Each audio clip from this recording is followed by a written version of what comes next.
Hello, everybody, and welcome to another deck tech video or deck discussion, whatever you want to call it.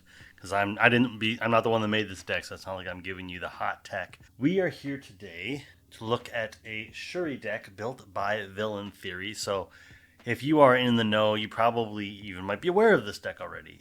So this is really going to be more of a brief discussion, 9, 10, 12 minutes, whatever it may be, just talking through my thoughts about the deck.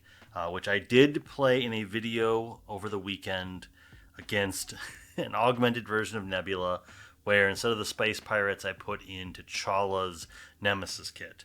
As Nebula can be, it's very swingy, and it was certainly a game of Marvel Champions. I will leave it at that. So let's talk just about this deck, what really appealed to me about this deck, and I understand where VillainTheory was coming from, because with Black Panther able to go grab a tech upgrade, that means that you're able to utilize the Repurpose archetype very well, which wants you to discard a tech upgrade you control to ready up your hero and boost up one of your stats until the end of the round.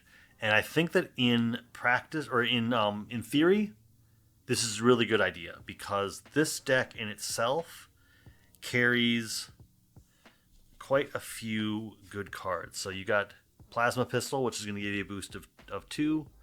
You've got you got 3 copies of Energy Barrier that's going to give you a boost of 2. Additionally, from Shuri's kit, you've got Spider Bites and the Beads, which are tech, and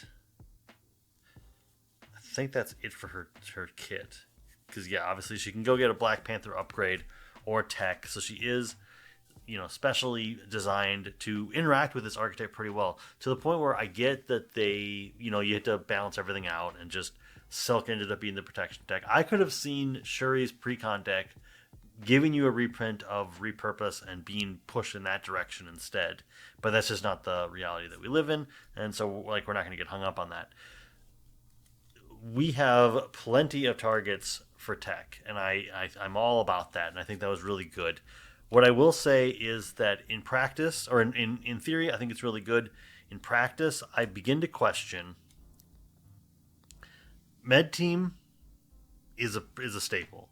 Avengers Tower, Avengers Mansion certainly has its place, and I think that in a multiplayer scenario, Avengers Mansion has a better place.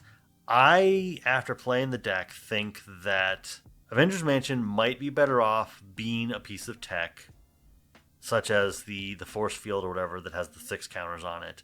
That might be a better place for that. Med Team, I don't really have anything against this. I understand why it's here. I understand why Night Nurse is here. They are both really good staples, and in the game we played, I got use out of Night Nurse. Med Team just didn't make it into play. I get what it's for. Again, that might be something where you do the Miser's copy of Med Team, and you turn Med Team, and with the current list, turn Med Team and Avengers Mansion into a different piece of tech. I do think the deck could go for more tech. That said, I have a data point of 1, so don't take that word as gospel. Additionally, I really see the appeal of Change of Fortune, because you do have the ability with some of the tech, or with some of Shuri's cards, like the beads and the Panther claws, you have a solid enough chance of defeating. I suppose also the vibranium suit. So in a different version of the game where I was able to get these pieces of stuff out and actually make a meaningful thing, I can see why Change of Fortunes is here. Just did not help me in the game I played. I love the idea of putting Change of Fortunes into a deck that doesn't use a lot of the other archetypal cards for it. You just go, Shuri's got the cards to do this. I think that she's going to be able to make this happen every once in a while. And my use case of 1 did not show that to be useful, but I absolutely see how that could very well work out very well for you. What was the other? Were there any other cards from her kit that kind of stood out? No, I think the write-up that VillainTheory did on the deck itself, I read through it afterwards because I didn't want to spoil the deck, the synergies and everything, or I didn't want to let their write-up dictate how I was going to play the deck. I wanted to have my first game of Shuri, my first play with this deck, just be what it was going to be. There were other cards in her kit that have a lot of use. Once again, as not the deck designer, I have the my own play style that's going to augment what I think is what slots I would fill.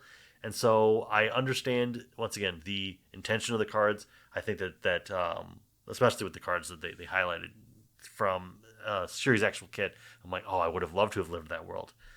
My one hangup, besides more tech, which isn't maybe even the most important thing, I said this at the end of the video as well.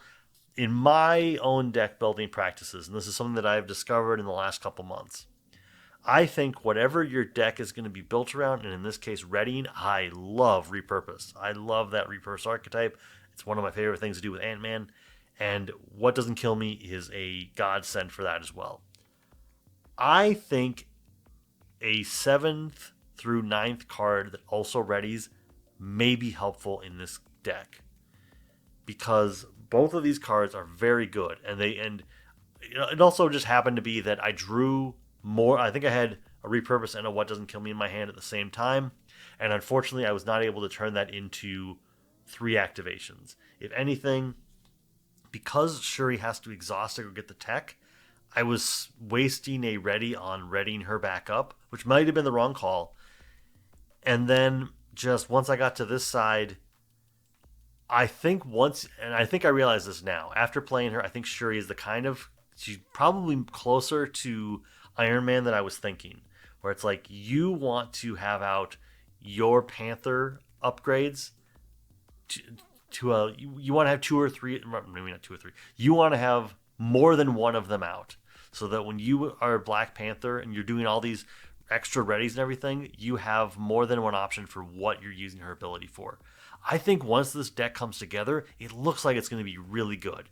Unfortunately, the world that I lived in, where I didn't have more than one of her upgrades out at a time, just meant that I wasn't getting every single part of the Buffalo on this one.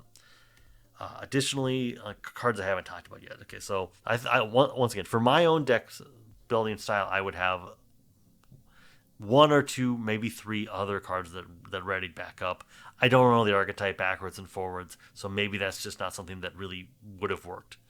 But but in my own style, I also would have swapped out 2 cards for that. Ingenuity is also in this deck. I think it's great. I think it's the kind of card that I really ought to have mulliganed for, so that I just had it in play the first turn. So I didn't have to worry about going back to Alter Ego to get into play. I think that in a different scenario, it's also entirely possible that going to Alter Ego would not have been that big of a deal. That was not the world that I lived in. Moon Girl, also good. I think that this is a great card. I think that there is the level of genius resources that you probably want in this deck to make that possible. Especially since we got Vibranium as wild cards. And if you have Ingenuity, that makes it even better. The basic resources, everybody loves the basic resources. If you need them, you need them. If you don't, you've found something else to do. And then, unfortunately, this just never came to fruition. But we have the Dora Milaje package. I wish that I would have been able to have I never got any of them out. They just needed to be used as resources. But I absolutely see how this core could have worked out so well as an additional layer to the Black Panther special stuff. I almost wanted to run this deck back in a different scenario and just see how it plays, because I have a lot of faith in this deck. Unfortunately, it just didn't work out for me. Oh, and last thing would be Spider Bite, who's in this deck. Once again, I understand the appeal of this card. You should, in theory, have 1 or 2 tech out, because that's what the deck is trying to do. So Spider Bite's going to be pretty inexpensive and probably work out as a pretty good just blocker for you. Just didn't happen for me. Overall, I liked this deck. I like the theming. Like I said, I think that Repurpose is one of my favorite archetypes. It didn't work out this time. But I would definitely say, if you are looking for a deck to play with Black Panther, I would not be surprised if this takes on scenarios that are probably... Nebula, who I went up against, is so swingy that this deck just struggled against her. And I don't think that would be necessarily the general use case for her. I think you'd see a much better result. But yeah, try this deck out. I wish I had more positive things to say about it. Because I mean, spoiler alert at this point, I just lost against Nebula. I think my cadence, my insinuation probably tells you that. But I just did not do very well. But yeah, I think this is a fun deck, and I want to replay it again, because I even think that the first time I played a Repurpose deck, I just didn't get it right. But until next time, when I talk about a different deck tech, or just my next video that might even already be up on screen, I will see you then. Have a great day, and remember, you're doing great, so just keep it up.